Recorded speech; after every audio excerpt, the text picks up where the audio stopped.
man Greg Nice. Everyone knows him from the legendary group Nice and Smooth.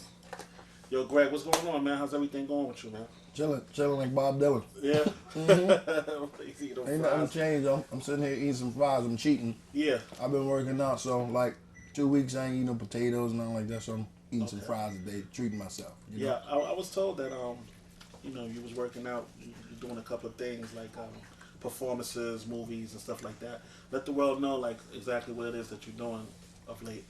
I'm just doing the same things, man. Like making music, doing commercials, doing voiceovers, doing shows, hanging out with Smooth, hanging out with my homeboys, blowing it down, thinking, enjoying life, learning that life is so short that it's less than 24 hours in a day. It's really like 7 hours. All other time you gotta do bills. You got a significant other, you gotta deal with that. If you got kids, you gotta deal with that. So you really don't have that much time for yourself. So I'm learning right now how to enjoy myself. What year was it with that year that you said, you know what, this is what I'm gonna do? I don't know what year exactly, I can't recall it, but I do remember the school I was in and the things that I was admiring that was in my neighborhood. Okay. From hearing the music echoing off the walls of the buildings, and when the lights was getting dim, you would see them go kick the light pole and stick an extension cord inside the pole and plug the extension cord up, and then take a brown paper bag and put it over the lamp on the table outside in the schoolyard. Put the rope around the turntables, around the equipment, bring the crates of records out. It was just an amazing feeling, and I love doing it. So that was a difference of what's going on now. Not to say that people don't love what they do, but it was all we had. You didn't have all these different options as far as turning on your TV and cable and not paying attention. This was what it was, and you had to be down. And if you wasn't official about it, whatever you was doing, they'll let you know, man. So you'll be like, this ain't what I'm doing. I'm out of this, you know. Who were some of the people that inspired you, or that you looked at it was like, this is what I want to do? Honestly. Everybody that was doing it. What do you mean? I mean, what at that time? Everybody that was doing it, like around my neighborhood, they had these dudes called JC, was the Imperial DJ JC. Okay. And later on he became like one of the Herculoid DJs. But he lived around the corner from me, where I lived at. Him and his brother CC, and a DJ Playboy. He lived in the big white building on Ogden Avenue in the Bronx. Right. Man, all of those guys, man, they were my inspiration. So we would go up the street. I would go to 82 Schoolyard and would see Shinehead performing. Oh, get out. Shinehead would be there all the time. The reggae artist Shinehead. The reggae artist Shinehead. We know him as a rapper. MC. We didn't call it rapping. Right. That's what they started calling it on TV and stuff, like wilding. They were in Central Park wilding. Same thing. You know, we wilding. It didn't happen like that, man. When was the time when you met Smooth B? I want you to give us a little insight on I met Smooth. Yeah. I met Smooth through a friend of mine. His name is Lance Romance. Okay. Lance was like, yo, Greg, I got this dude. I think you should meet. I think y'all will hit it off. I'm like, oh, what? And at that same time, I was more or less doing some records with my boy, June Love. God bless his soul. He passed away. Well, rest in peace, June. And he's the reason why I rhyme on the mic. Right. June Love? June Love is the reason I rhyme on the mic. Okay. So when you finally met Smooth, y'all kicked it off instantly. Oh man, we hit it on the nose. Okay. To the point where my homeboy was like, "Yo, come to my house." Right. At this time, he's gonna be at the crib. Right. I came over. We hit it off from the door. It was a beautiful thing. And my boy, like I said, his name was always June Love. I was always Greg Nice.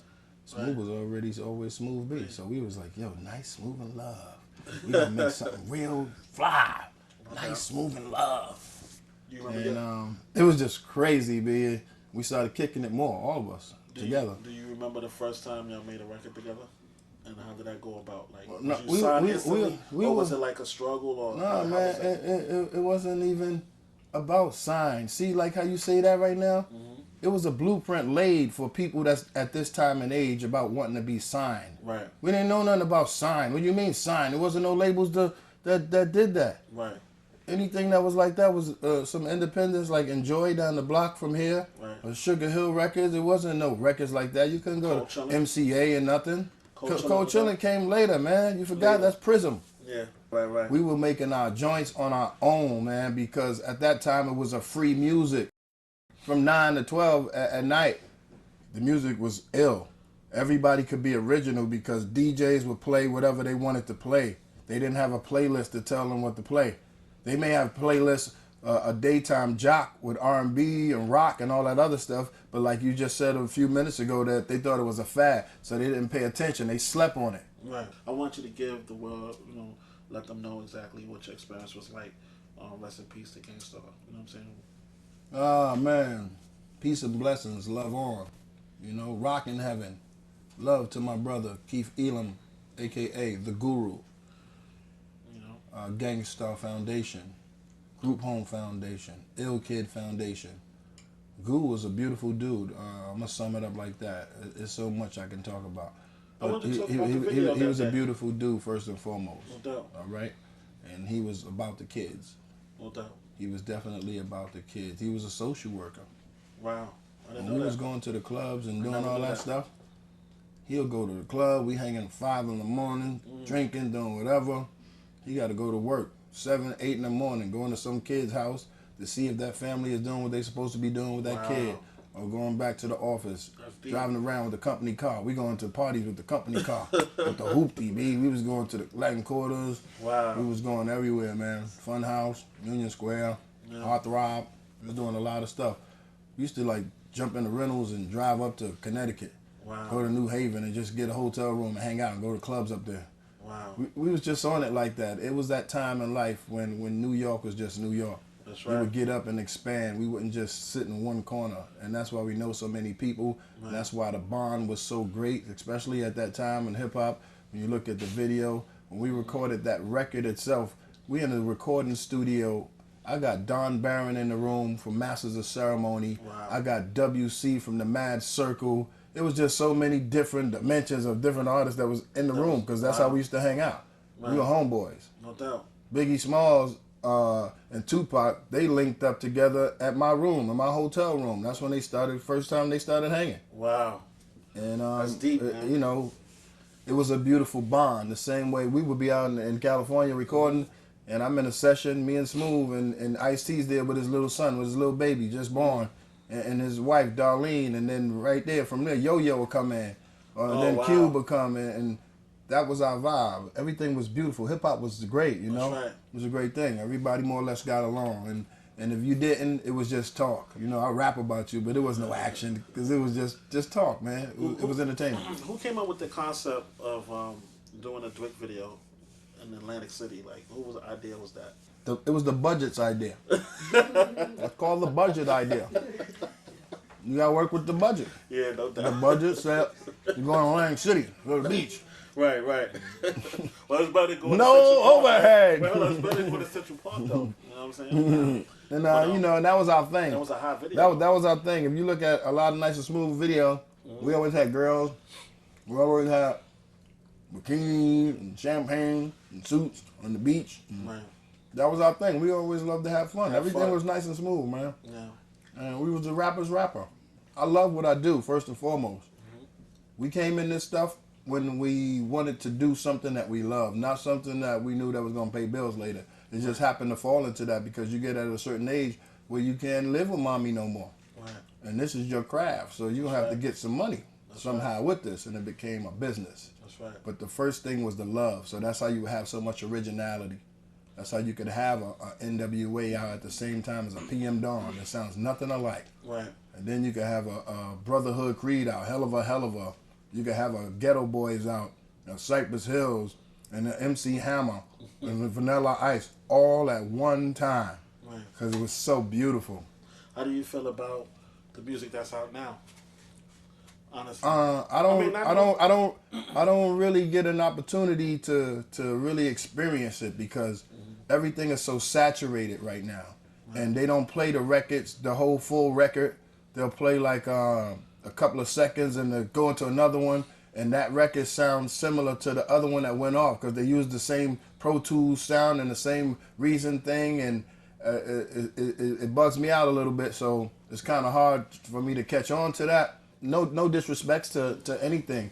It's just that, when you grew up listening to so much great stuff and then you seeing it be done over again, and it ain't even touching what was done from before, it makes you say, wow, a lot of things is gone, a lot of things have changed, a lot is missing. Right. And it ain't even an artist's fault, because this artist that's great, they don't even get a chance to express themselves because they got to try to mimic whatever is happening supposedly because the system won't allow it. So you can have a great record and you're trying to get it to the radio and then they don't want to play it. Or you're trying to get it to your BTs or your MTVs or whatever the outlets are, then they don't play it. You know, but if it sounds like this one, or if this guy that's out right now that's hot, he did it, then I'll play it. And that just tore it up to me. I mean, it probably had a lot of politics even before my time, right. But I don't think it was ill as it is right now, because I've never seen so many people always have to ask me the question about, what do you think about this music now? What do you think about this music now? That's the question that they always say. I'm like, why people keep asking that? You must got a feeling of what you think about it then. I know now you're working on, or you were working on, a new Nice and Smooth album. No, we wasn't working on the new Nice and Smooth album.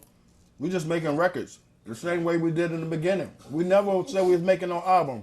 The guy in that office down there when we went to get the record signed was the guy that said, hey, after we bought the record in, all right, so go to the studio and do the album. We're like, go to the studio and do the album. What that mean? You just go to the studio and do the album. We didn't know what was going on. It was a PO number going on. We didn't even know what that was about. Do you remember the first time you heard your music, and where were you? I was standing in front of the Latin Quarter. Okay. On 47th, Right. 48th, and between Broadway and 7th.